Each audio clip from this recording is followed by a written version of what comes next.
A'udzubillahi minasyaitonirrajim. Bismillahirrahmanirrahim. Assalamualaikum warahmatullahi wabarakatuh. Waalaikumsalam warahmatullahi wabarakatuh. Alhamdulillahirabbil alamin.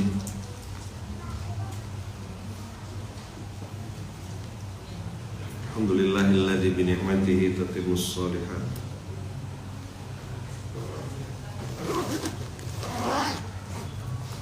Alhamdulillahilladzi bi ni'matihi tatimmus shalihat. Alhamdulillahilladzi hadana li hadza wa ma kunna linahtadiya laula an hadanallah. Asyhadu an la ilaha illallah wa asyhadu anna Muhammadar Rasulullah. Allahumma shalli ala sayyidina Muhammad wa ala ali sayyidina Muhammad. Qala rabbi shrah li sadri wa yassir li amri wahlul 'uqdatam min lisani yafqahu qawli.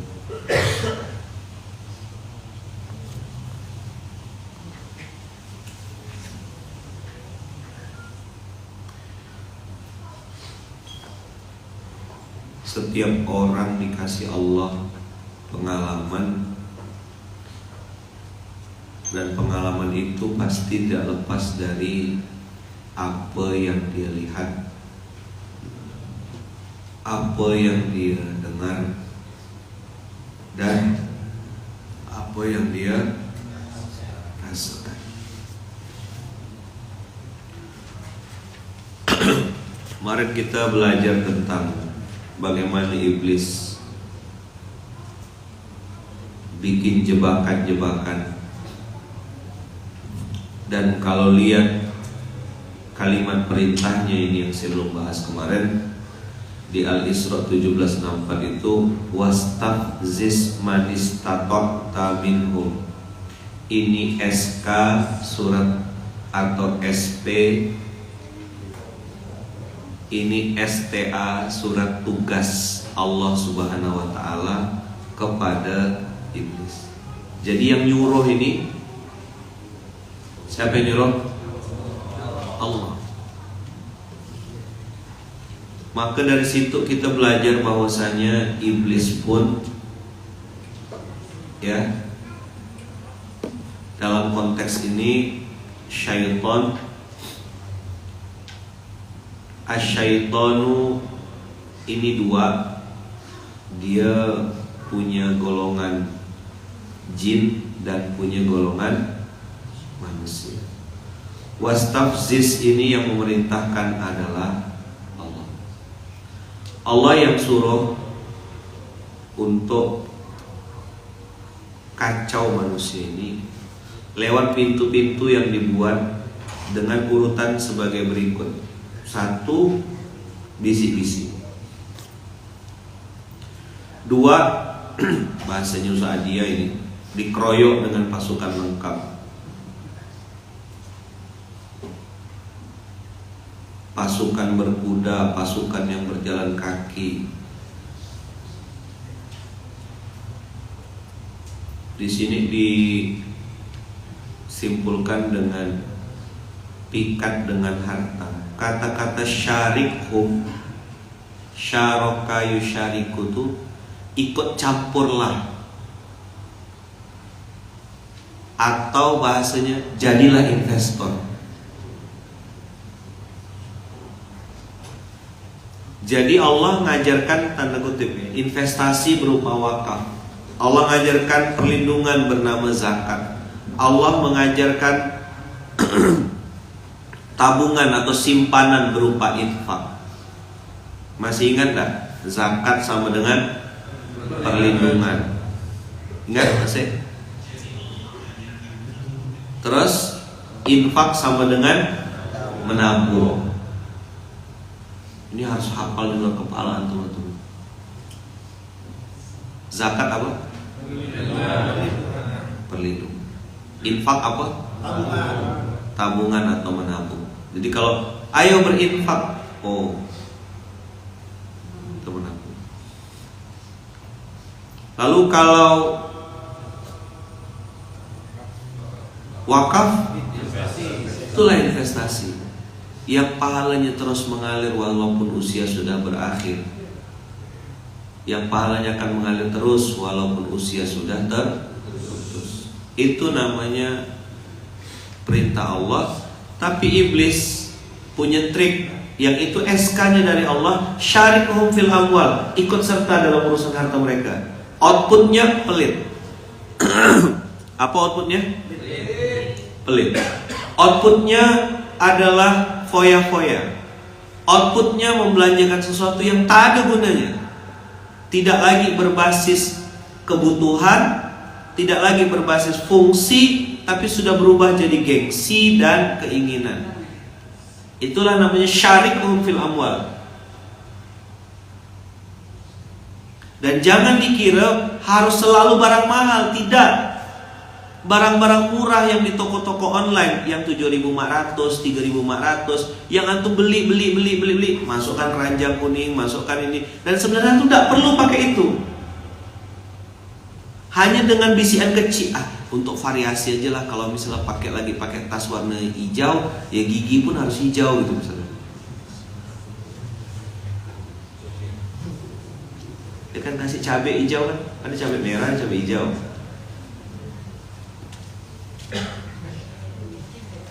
Kok check out terus? Bahasanya gitu kan. Saya itu belum pernah transaksi kayak begitu. Apa namanya? Impulse buying.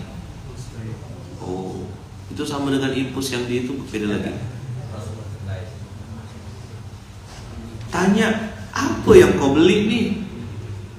Alah gitu aja marah, baper, diam suaminya. Maka kemarin saya bilang, laki-laki itu dua yang harus dijaga. Level nomor 1, urutan pertama adalah matanya. Itu laki-laki, jaga mata, terutama yang sudah nikah.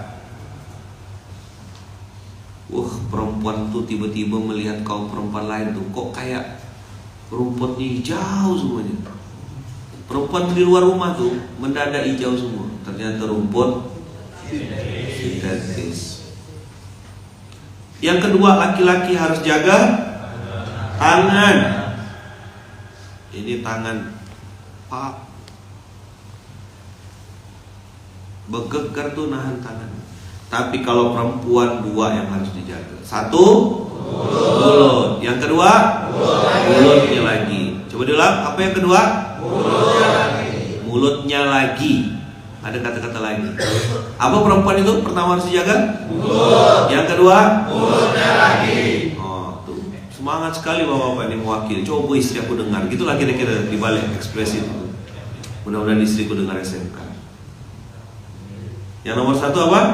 Mulut. Yang kedua, mulutnya lagi.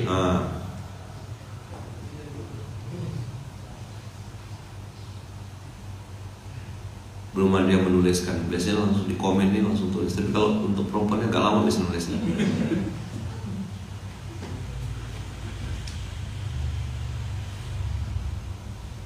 Oh, udah langsung nulis. Nah, yang nulis ini perempuan. Kita pin komennya. Jadi kalau laki-laki jaga mata, jaga tangan. Sumber maksiatnya laki-laki itu matanya. Maka bahasa tubuh tidak bisa bohong. Begitu dia nangis langsung usap mata. Sini maksiatnya laki-laki. Dia bernafsu, dia mau selingkuh, dia mau jahat, dia mau curang, dia mau jajan di luar, ya, dia berzina.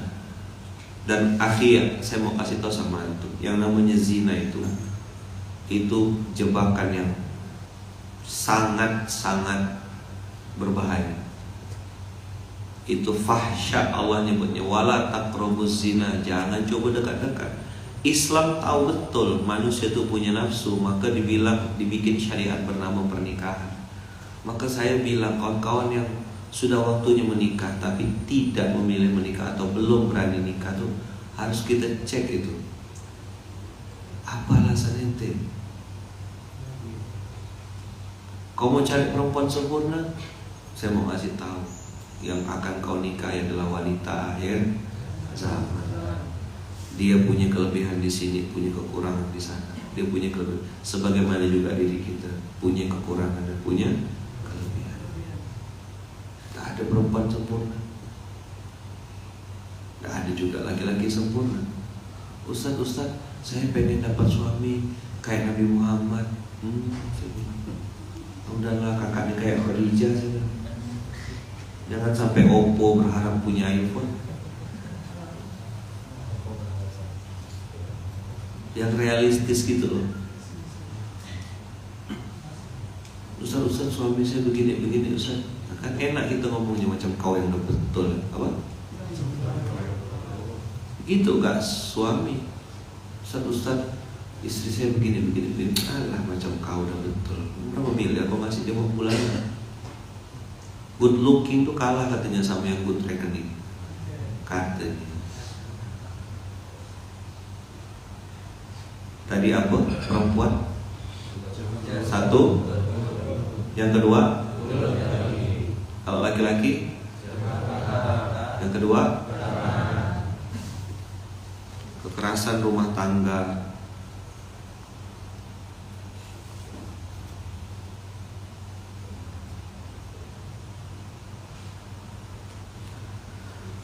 Maka tadi saya bahas sedikit tentang kata-kata syarikhum fil amwal. Jadi gengsi berbanding lurus dengan keinginan. Apa yang dia inginkan? Penilaian manusia. Jadi pengen terlihat kaya, terlihat sukses, terlihat bahagia. Dia hanya pengen terlihat. Itu tuh hawa nafsu. Terlihat kaya dengan benar-benar kaya beda tak? Gimana tuh bisa ngerasakan ini orang benar-benar kaya dengan terlihat kaya? Kaya itu di mana letaknya? Definisi kaya ini yang harus kita sepakati. Beberapa ulama, beberapa ustadz menyepakati salah satu tanda orang itu kaya adalah dia suka memberi, suka berbagi. Itu kaya. Banyak tanda-tanda kaya, tapi saya kalau ambil dari Quran, dan antum boleh setuju boleh tidak, ini urutan saja. Salah satu tanda-tanda orang itu berbagi, tanda orang itu kaya, satu selain mental berbagi, yang kedua dia sudah menentukan titik cukup. Al-istighna'u 'anil nas, al-istighna'u 'anil haram, menentukan rasa cukup, dia cukup sudah.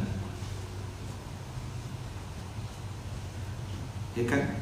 Dia tidak lagi perlu eksistensi atau pengakuan dari manusia. Yang kemarin saya bahas tentang NPD, Narcissistic Personality Disorder. Ini miskin orang secara jiwa. Jadi dia tuh masih perlu diapresiasi, perlu di-mention, perlu di-tag, perlu dipuji, perlu perlu dijilat.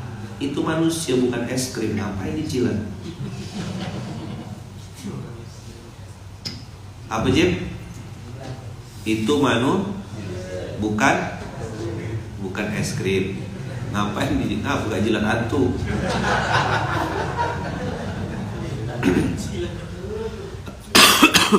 Jadi ciri pertama orang kaya itu bukan saldo, bukan rekening. Dan antum tidak harus setuju dengan pendapat saya.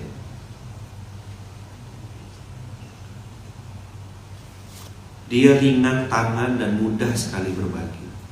Tentang jumlah saldo di rekening itu tentang waktu aja. Kalau antum pertahankan mental memberi dan mental berbagi, someday suatu saat nanti antum akan diangkat Allah ke permukaan, muncul dengan jumlah dan nominal yang lebih besar.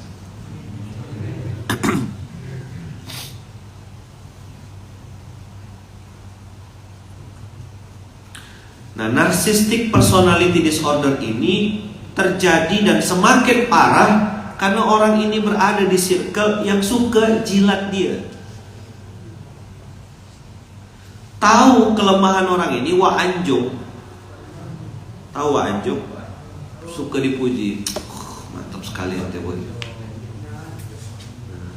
Anjungan. Tak puji. Melambung-lambung kawan nih. Memang dunianya bukan di alam nyata gitu. Kakinya tak jejak di tanah kalau kata Wawa tuh gitu. Apa? Ngerti istilah kaki tak jejak di tanah? Melayang dia, jadi manusia hantu. Kenapa kau berjalan tak nyentuh tanah gitu Pak? Dan dia dikelilingi oleh orang yang suka memang jilat dia, lalu mengatakan mantap, bagus. Tak berani bilang enggak, tuh tak berani. Karena memang ada kepentingan. Jilat terus, apa?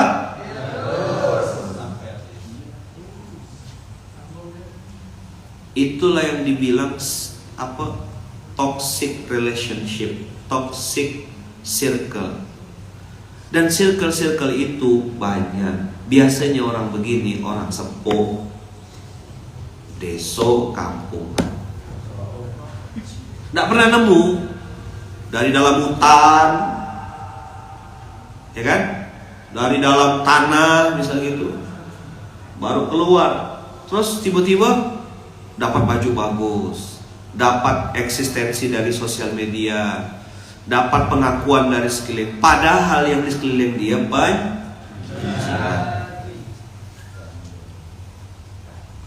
Wah, mulai disinyal.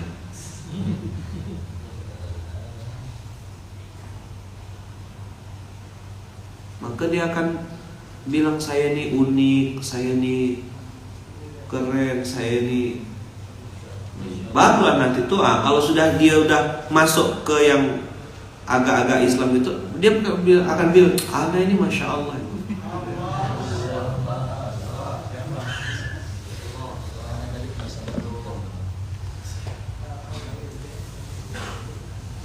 Dan salah satu skill orang yang NPD ini, Narcissistic Personality Disorder ini, skill apa ya, kayak SOP gitu. Dan salah satu hal yang sangat dia kuasai ilmunya, kan misalnya kita mancing misalnya gitu, kita harus ngerti ilmu umpan misalnya gitu, kailnya. Apa skill yang dimiliki oleh orang NPD ini, Narcissistic Personality Disorder ini? Skill yang dia miliki dan hampir rata-rata pandai adalah playing victim. Dia yang salah, dia yang marah. Dan itu lengkap paketnya. Ada air matanya, ada tisunya, ada ceritanya. Dia bisa bikin skenario. Ini cerita Nabi Yusuf kali ini salah satunya. Adik-beradiknya abang Nabi Yusuf. Antum baca lah tuh surat Nabi Yusuf. Disebut Allah sebagai ahsanal qasas. Gimana Nabi Yusuf bersabar nengok kelakuan abangnya. Kurang ajar, aku bukan tak tahu, kau bual kan gitu. Kan 10 adik-beradik tuh sekongkol semua kan. Dah lah gini ya, kita bilang ya, kita kena ini. Cuman nih, kita kena tuduh. Kan dia kena kerja kan? Betul lah. Kalau antum baca tak surat Yusuf? Kena kerja kan? Di dalam karungnya dimasukkan barang. Dituduh curi. Tapi dia bisa bikin skenario terbalik. Lalu dia bilang begini. Itu namanya playing victim. Dia yang salah, dia yang marah. Paket lengkap. Maka salah satu tanda orang mulai, bukan sudah ya, mulai mengidap NPD tadi, Narcissistic Personality Disorder, adalah dia mulai menikmati pujian. Apa pintu masuknya? Lewat apa? Pujian.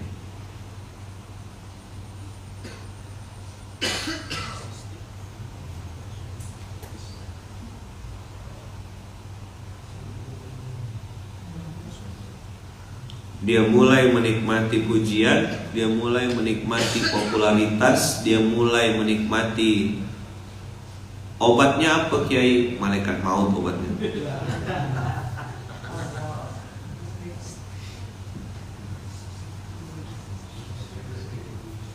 Jadi orang ini drama queen, apa? Drama king. King of drama, Queen of drama. Aduh, kalau dia nangis tuh antum lulu. Dia pandai bikin air mata tuh. Stok obat matanya tuh dia udah simpan di sini. Jadi masukkan dari atas, bisa turun keluar dari mata itu, Bang. Dia bawa galon isi ulang di belakang itu.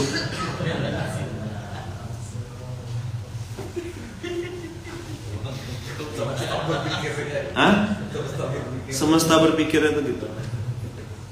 Lo kan dia harus bikin paket.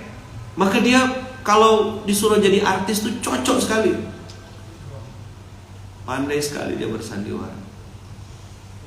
Nah, orang yang tidak punya furqan, pemimpin yang tidak punya furqan, pemimpin yang tidak taat sama Allah, kena bodoh-bodohkan terus sama orang-orang begini.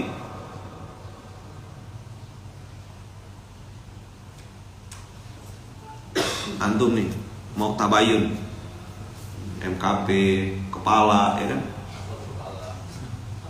Datang ke pengasuh, datang gitu, nengok, nangis, langsung percaya bulan-bulan. Dalam hati dia, kena kau air mataku, kau kejadi korban. Habis ini dia bikin skenario. Manusia begini banyak.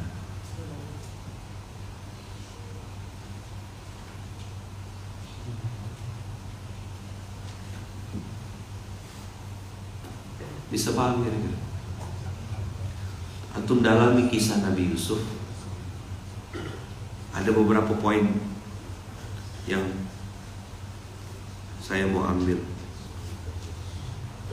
Bagaimana Nabi Yusuf juga sebentar.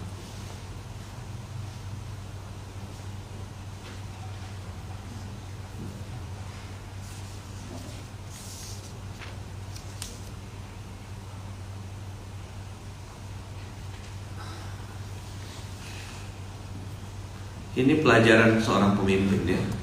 Saya enggak tahu antum, tapi ini saya ngomong ini kayak bongkar rahasia sebenarnya.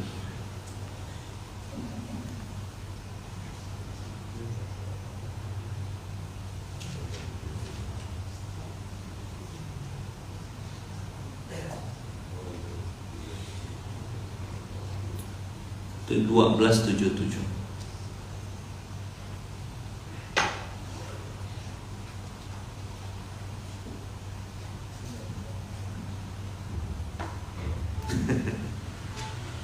Kadang-kadang jadi pemimpin itu, Abang Kakak, harus bisa kayak Nabi Yusuf. Ayo, kira-kira saya nengok yang mana? Udah pernah saya bahas nih. Bagian mana yang saya akan notes? Hah? Nabi Yusuf tuh nengok abang-abangnya tuh, kan dia raja nih. Aku sembelih kau nih bersepuluh nih. Punya kekuasaan. Betul tak? Punya kekuasaan Nabi Yusuf. Punya wibawa. Dia tidak mentang-mentang. Lihatlah ayat 77 tuh. Nabi Yusuf punya wibawa itu. Fa asarroha Yusuf fi nafsihi walam yubdiha lahum qala antum syarrum makana wallahu a'lamu bima tasifun. Jadi seolah-olah Nabi Yusuf tuh mau bilang gini, bukan aku tak tahu kelakuan kau nih. Nabi Yusuf bisa langsung gitu enggak? Saat itu coba jawab. Bisa enggak? Bisa. Makanya banyak orang yang tidak paham itu kadang-kadang ngasih tahu, bang, pecat ya langsung. Oh, belum ngerti pemimpinan. Tidak semua orang tuh harus dieksekusi langsung. Ada waktunya kasih dulu luka-luka, baru peraskan jeruk gitu. Nah, taburkan garam dari jauh. Oh, jahat sekali. Enggak, ini perumpamaan. Nggak harus langsung di. Tahu salah satu penjara di China, saya pernah belajar dulu tuh, ada salah satu penjara di Cina itu orang tuh hanya bisa setubuhnya saja besarnya tuh, lalu diteteskan air satu tetes setiap hari. Per detik tuh diteteskan air, tes. Kenapa tidak langsung disiram air sampai mati gitu? Dia diteteskan air supaya ada efek stres. Nanti ini saya bahas di kelas ya. Nanti orang salah sangka. Ingatkan saya bahasnya di kelas nanti jam 8. Ingatkan saya. Tapi di ruang publik ini saya mau bahas tentang fa'asar roha Yusufu fi nafsi walam yubdiha lah.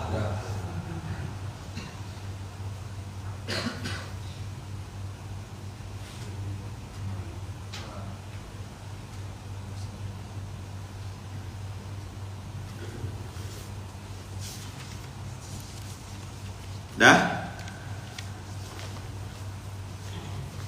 Nanti antum pelajari lebih detail kisah Nabi Yusuf ini, bagaimana abangnya stres, ya kan?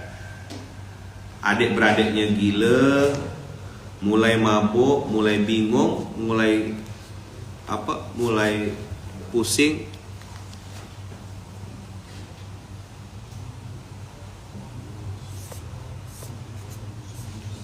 Nanti ada kalimat di ayat sebentar.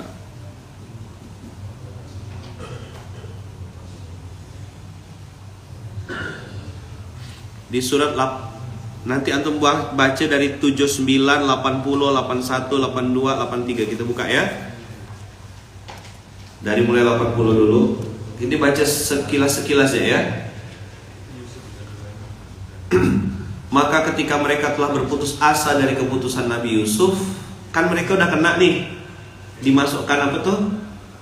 Piala ke dalam alat takar kan, ke dalam karungnya. Memang kena kerja kan? Yang katanya hari ini tertangkap kaki gitu, tertangkap apa? Nah, tertangkap kaki karena kaki baru masuk dari urusan. Jadi saya ngomongnya tertangkap kaki, ya kan? Itu tuh bukan benar-benar loh. Antum kira benar-benar kan? Benar-benar enggak tuh? Itu pesanan sponsor. Udah ada yang request, tolong itu tangkap kakinya gitu. Makanya ada berita langsung tertangkap kaki. Tolong bakso satu. Orang beriman yang Allah izinkan dapat furqan itu justru ketawa dengan berita-berita kayak gitu tuh. Bancaan semua kok. Itu kan ada yang setting, ada yang telepon. Nanti kejadiannya di sini, barang bukti begini. Udah 1400 tahun yang lalu Allah udah kasih tahu. Tertangkap tangan Ustaz. Oh, enggak, itu di mana? Ini saya ngomong yang di situ kok. Tertangkap kaki.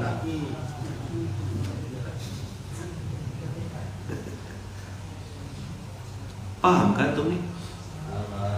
Hah? Bilang dah gitu loh. Apa? Dah gitu. Lihat 80.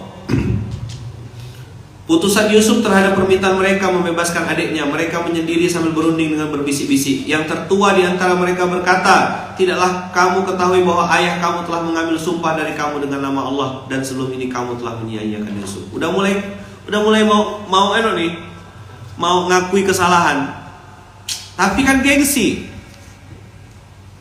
Orang NPD, narcissistic personality disorder tuh, orang yang sakit jiwa ini paling susah minta maaf. Dan jangan-jangan itu saya. Apa? Jangan-jangan itu saya. Nonton film Buya Hamka kemarin berapa kali Buya tuh minta maaf sama istrinya. Maafkan saya, maafkan ayah bunda, maafkan saya suamiku. Mahal minta maaf itu. Istri minta maaf.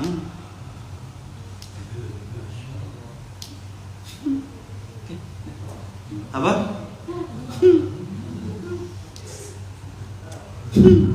Apa?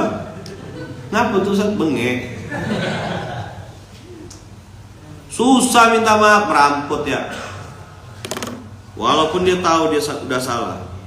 Orang NPD namanya, mau laki-laki ke perempuan ke sama.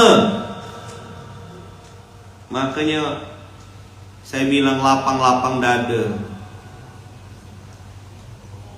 Kadang kan samara nih, sama-sama kena. Ada kan makhluk di dunia ini kalau dia minta maaf tuh enggak mau pakai kata-kata, dibikinkannya kopi, susunkannya baju, bikinkan masakan kesukaan, tapi enggak mau ngomong. Jatuh harga dirinya kalau minta maaf. Tak jatuh kemana tuh?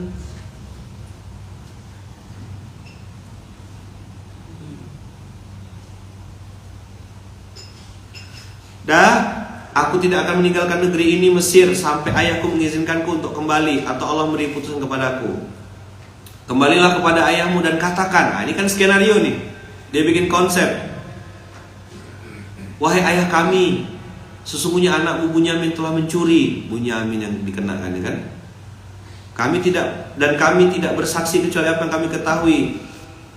Dia lagi bikin skenario nih, gimana caranya supaya bisa bawa Bunyamin. Kan mau bawa, Nabi Yusuf kan bilang di surat 12 ayat 60 kan,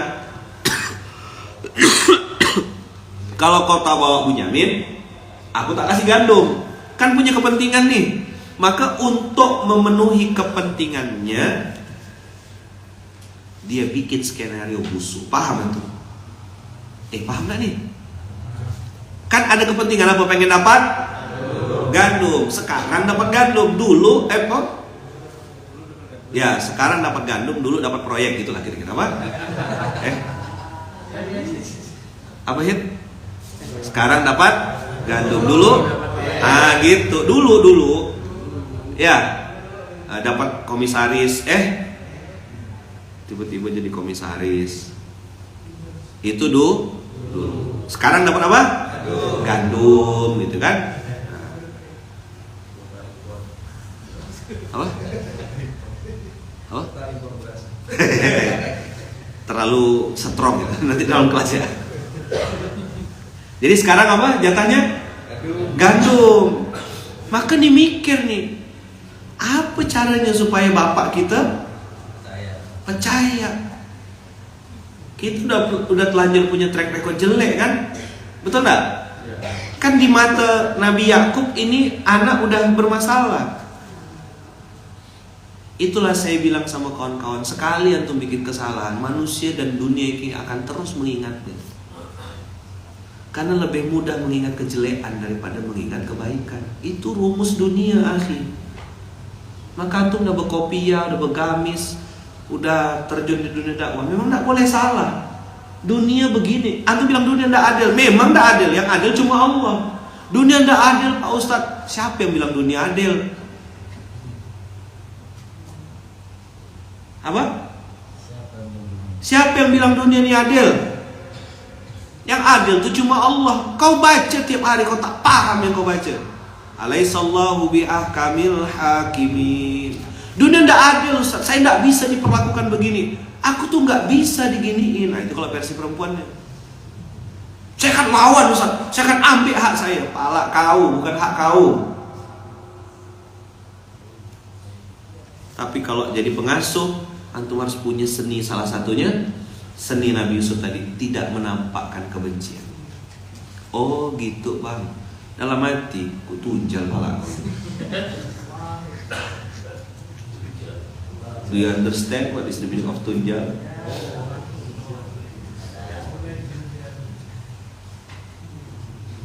Tunjal itu yang di belakang sini, yang ada 2 biji. Ini untuk cuci darah. Jangan ngegas dong, biasa ya.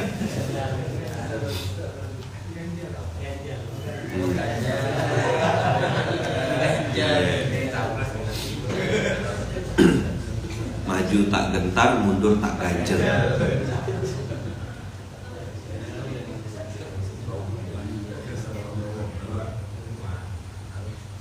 Udah?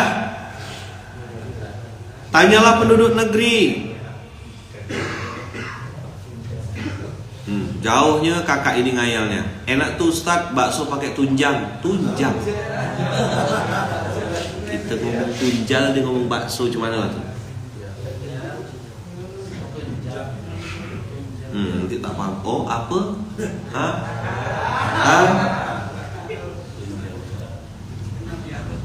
Dia Yakub. Nah, ini lihat ayat 83. Coba lihat. Apa kata Nabi Yakub? Sebenarnya sawwalat lakum anfusukum amra. Itu kata kunci. Screenshot, garis bawahi. Ini ilmu-ilmu kepemimpinan ini. Ini ilmu-ilmu menghadapi penipu, menghadapi tuti, bukan tipu.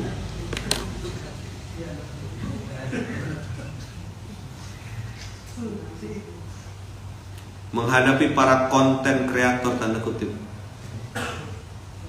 drama queen. Yang tadi saya bilang kalau dia nangis dia udah lengkapkan tisu, air mata, udah dipasang dah selang nih.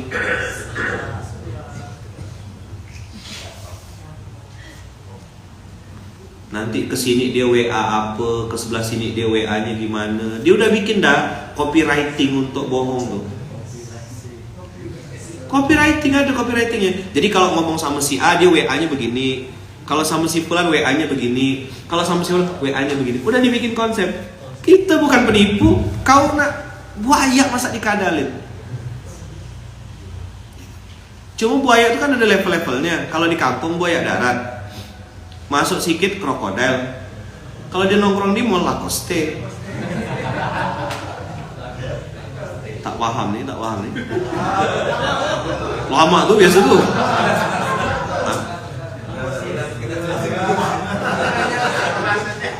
Apa maksudnya? Apa? Oh, Manggarai.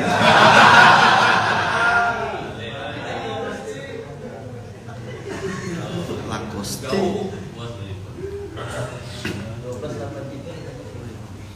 Kalau dia sudah sampai di level yang paling mahal, namanya kroko. Tak paham lagi makin. Hermes. Tas Hermes itu ada yang dari kulit buaya. Itu yang paling mahal. Namanya Hermes kroko. Bukan yang KW-KW itu bukan. Yang ori itu 2 miliar, 3 miliar harganya. Tas.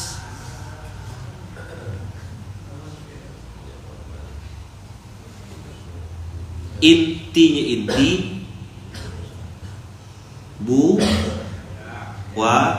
Ya. Cuma dia bisa beda brand. Sini jadi Hermes. Kan kalau kita pemain juga apa bahasa kita tuh? Kalau orang yang pernah main catur, sudah tuh kan jago main catur. Semua dari catur dia sekarang. Semuanya. Bisa kalah atau bisa? Bisa ya. Itu strategi main tuh. Kan ngelangkahnya sekali, tapi kan mikirnya berkali-kali tuh. 3 atau 4 langkah, 4 step ke depan. Catur. Ada yang bisa main catur di sini? Saya mau tahu ada ya? Ada. Yang ngerti, enggak lah ngaku pandai gitu ya. Ngerti mainnya kan. Kuda tuh misalnya jalannya salto-salto gitu. Ada namanya peluncur atau apa istilahnya? Menteri. Kalau menteri, perdana menteri kan yang di samping raja.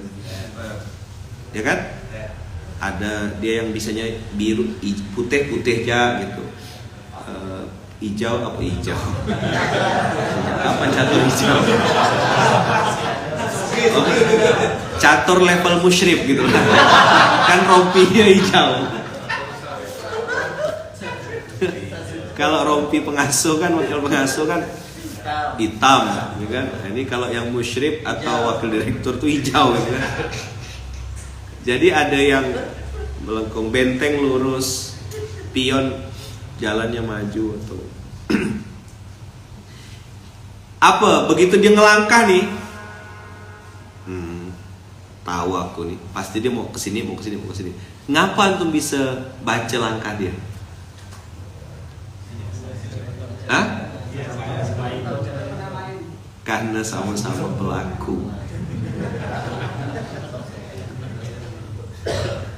Apa?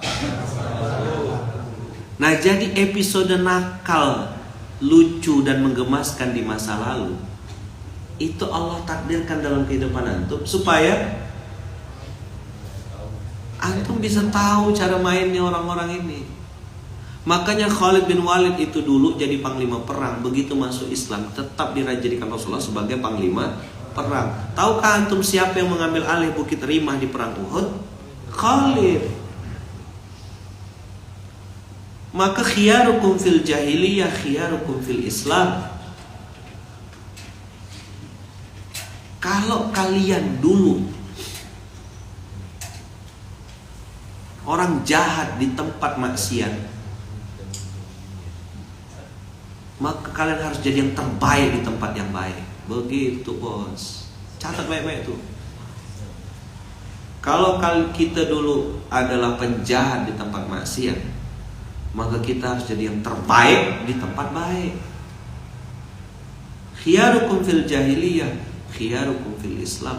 Rasa sakit yang dialami oleh Nabi Yusuf itu disimpan, dipegang kuat energinya. Dan antum tahu ujiannya Nabi Yusuf bukan orang lain, tapi adik-beradiknya sendiri, abang-abangnya. Walaupun ada yang mengatakan dia beda ibu, satu ayah.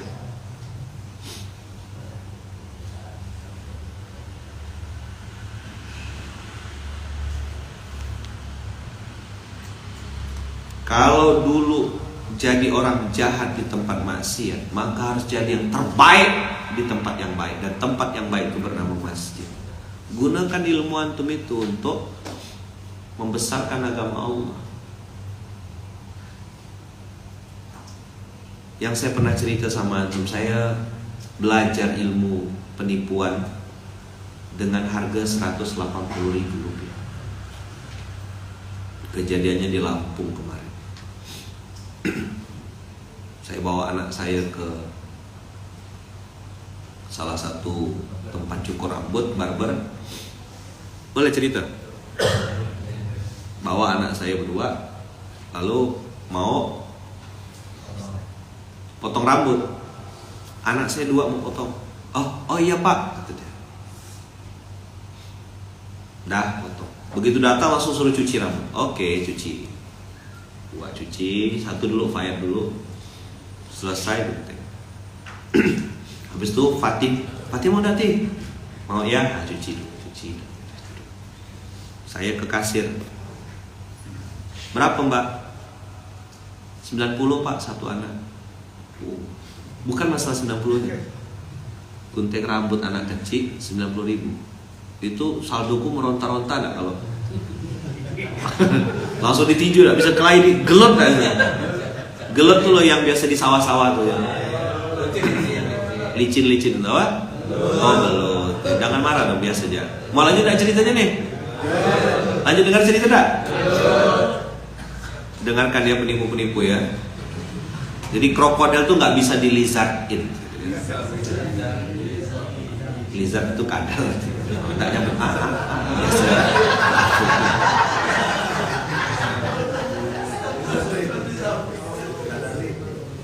apa? Krokodil nggak bisa dilizardin. Nanti abis asar biasa dia.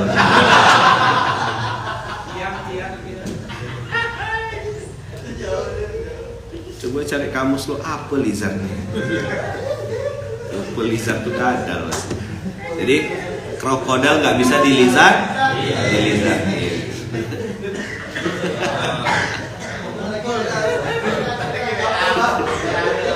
Keluarga Yusuf.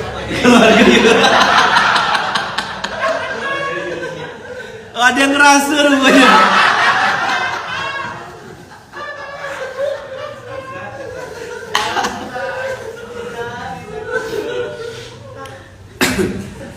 Jadi cukur rambut 90.000. Berapa? Oke, saya diam. Oh, berarti ini cuci rambut pertama 30.000, gunting rambutnya 30.000, cuci lagi 30.000. Habis itu cukur lagi. Nah, enggak apa-apa saya bilang. Dah. Enggak apa. Karena di mall kan positive thinking, positive thinking. Think. Dah. Begitu cukur, saya minta kwitansi, minta bayar. Berapa mbak? Saya nggak ada duit cash, saya bilang. Nah ini kan, masya Allah, Ustaz, ketawanya nular, padahal nggak ngerti. Iya. Jangankan yang di online, yang di sini ya nggak ngerti kok.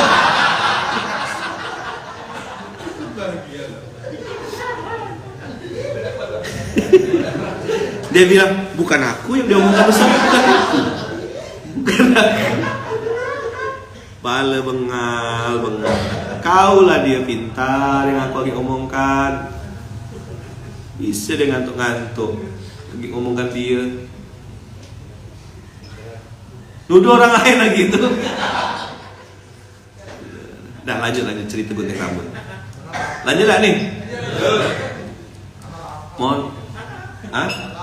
Iya enggak apa-apa, bagus. Antum kan hatinya bersih.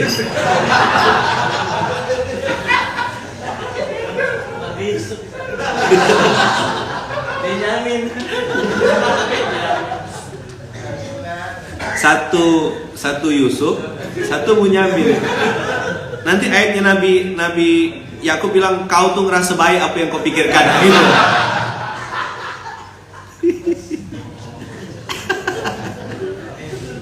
Ya Allah, ramai sekali Ustaz. Oh, kalau kita nengok kejadian di sini. Jadi posting, apa posting tadi? Positive thinking. Saya bilang saya tidak bawa cash. Pakai debit bisa? Oh boleh pak, kata dia. Dia ya namanya Lizat ya. Lizat kan. Terus yang diajak ngobrol nih, kan lagi di mall aku stay. Pura-pura polos ya kan, saya pakai kaos, pakai celana jeans, pakai topi gitu. Terus danya, berapa? 60. Oke, saya enggak masalah. Bukan, ini kan lagi pada ribut nih, kaum mendang-mending kan kalau pada ribut. Wah, 90 mau naik haji. Enggak, memang harganya segitu kalau di mall, wajar. Tapi poinnya bukan 90.000-nya. Begitu saya mau bayar, dia bilang apa? Mohon maaf pak, mesin edisinya bermasalah. Oh, tetap nih muka kan harus tetap. Aku mah polos gitu. Oh. Aku mah polos. Oh iya. Jadi transfer ke rekening pribadi aja pak. Adanya BCA pak. Oh boleh, saya bilang. Mana rekeningnya? Masukkan rekening. Saya transfer. Ini ya kak. Oh, terima kasih ya pak. Beres. Selesai. Udah transfer tuh, diam. Nggak ada lagi kan. Nah saya baca di sekitar situ tuh, ada tulisan, Anda sebagai pelanggan dari salon ini wajib menerima stroke. Jika Anda tidak menerima stroke, menerima kwitansi, stroke tuh yang sakit sebelah. Kalau Anda tidak menerima kwitansi ini, maka Anda dapat gratis dan dibayar uang Anda 2 kali lipat. Saya suruh arah, minta kwitansi lah. Minta kwitansi. Kak, arah polos. Ayah minta.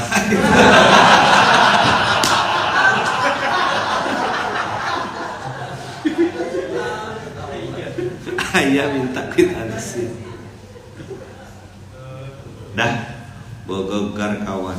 Dapat itu, saya lupa. Pokoknya dapat kwitansinya itu 2 lembar di print. Tapi transaksinya mulai antik, mulai unik. Di situ tulisannya itu transaksi 1 juta. 1 juta. Uangnya 1 juta, kembaliannya 1.100.000 apa? Pokoknya intinya belanja 90, sisanya berapa gitu. Terus ditulis pakai tangan. 90 180.000 2 gitu. 2. Pakai tulis tangan tapi kwitansi itu dibikin 2 biji. Print outnya itu dibikin 2. Di situ saya tengok pelanggan, nomor customer 43 ke 73 gitu lah. Ini sih orang yang sama nih. Dia, nah namanya krokodil kan, nggak mati langka. Saya ambil handphone, berdiri saya langsung nyatat nomor HP hotline service-nya. Dan ini masih saya ada simpan di sini. Saya kirim nih, selamat malam, ini CS-nya salon ini ya. Dan saya kirim sambil berdiri sambil saya nengok. Tapi saya nggak ada noleh si kasirnya, nggak ada. Saya berdiri saya noleh gitu. Nggak lama habis saya catat itu, saya simpan nomor HP-nya. Saya memang mau saya adukan nih, bukan 90.000-nya ya. Tapi bau-bau nipu nih udah keciuman. Dah, saya berdiri. Nggak lama dia manggil bunda. Bu, mohon maaf bu. Ini kwitansi satunya lagi. Jadi 3 lembar dikasihnya saya. Yang 1-2 itu yang sama 43, yang ini baru 45 kalau nggak salah. Saya bilang, oh gini cara mainnya. Sempat tak dikasihnya, kincar. Tapi karena sudah ya udah, cukup tahu aja. Abang, kakak, ya bunda semuanya, manusia dengan manusia ada yang dilebihkan Allah sehingga tidak bisa ditipu. Apalagi Allah Rabbul Alamin, kau tak akan pernah berhasil nipu Allah.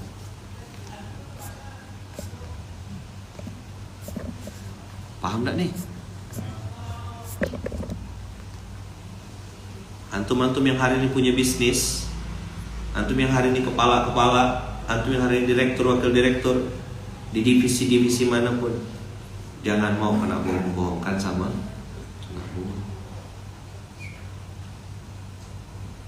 Antum perlu apa untuk bisa tahu makar atau trik-trik tipuan itu? Furqah.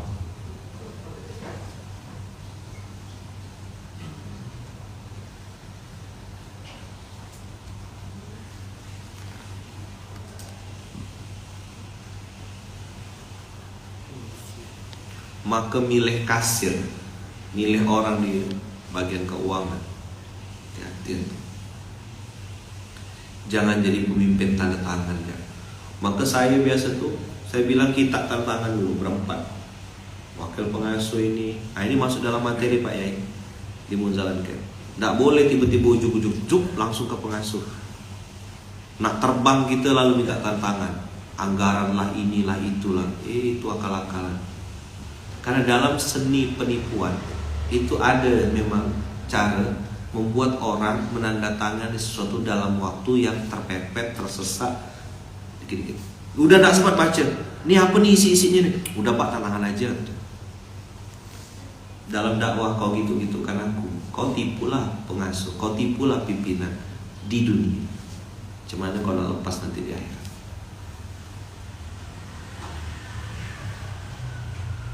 Paham? Maksud saya jadilah pemimpin yang cerdas. Ini cerita Nabi Yusuf ini pelajaran mahal tentang seni seorang pemimpin. Dan hari ini kita lewat jusnya. Bisa ditipu.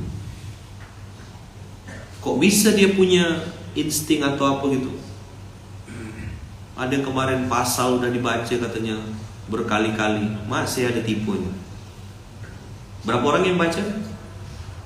12.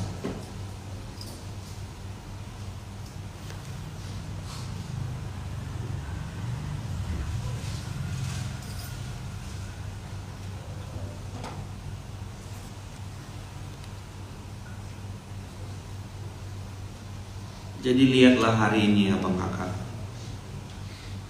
kenapa semakin merajalela kebatilan itu? Karena yang benar pada diam, tidak speak up, tidak angkat. Tapi antum pun harus punya skala prioritas. Ngomong sama orang peka itu buang-buang waktu dan nambah dosa. Apa?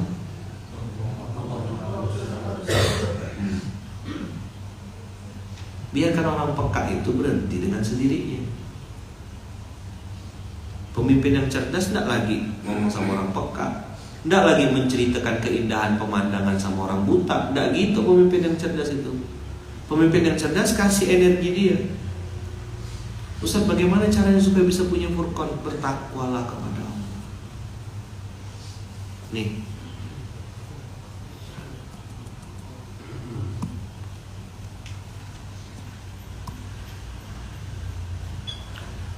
ya ayyuhalladzina amanu in tattaqullaha yaj'al lakum furqana.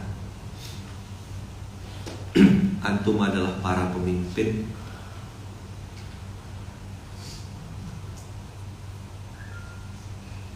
maka di internal kita buat namanya buka tutup kontraflow, BTC.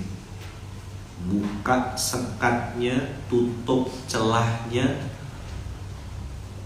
lakukan kontraflow. Begitu sekatnya dibuka, itu mengalir airnya, mengalir alirannya, cash flow-nya jadi jalan. Tapi juga antum harus paham, ada sesi dan ada waktu di mana kan kita harus sekat, tutup celahnya. Nah, begitu celah-celahnya ditutup, yang punya kepentingan itu akan bergoyang. Kapal oleng. Maka saya bilang kemarin bikin gerakan baru aja, namanya gerakan pohon bergoyang.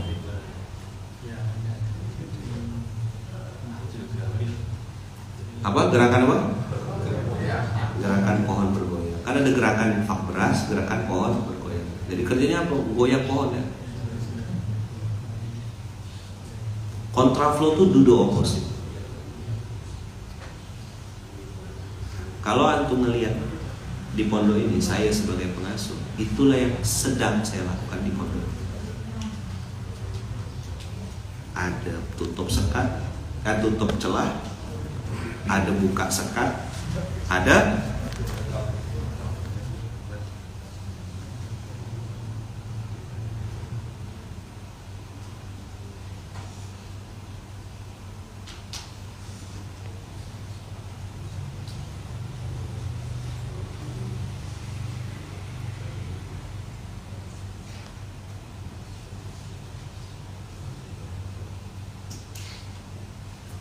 dah. Apa kata Allah di surat Al-Anfal ayat 29? Ya ayyuhalladzina amanu in tattaqullaha yaj'al lakum furqana.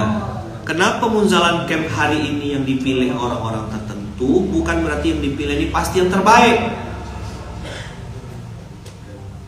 Yang dipilih ini adalah yang paling banyak nanti dapat uji.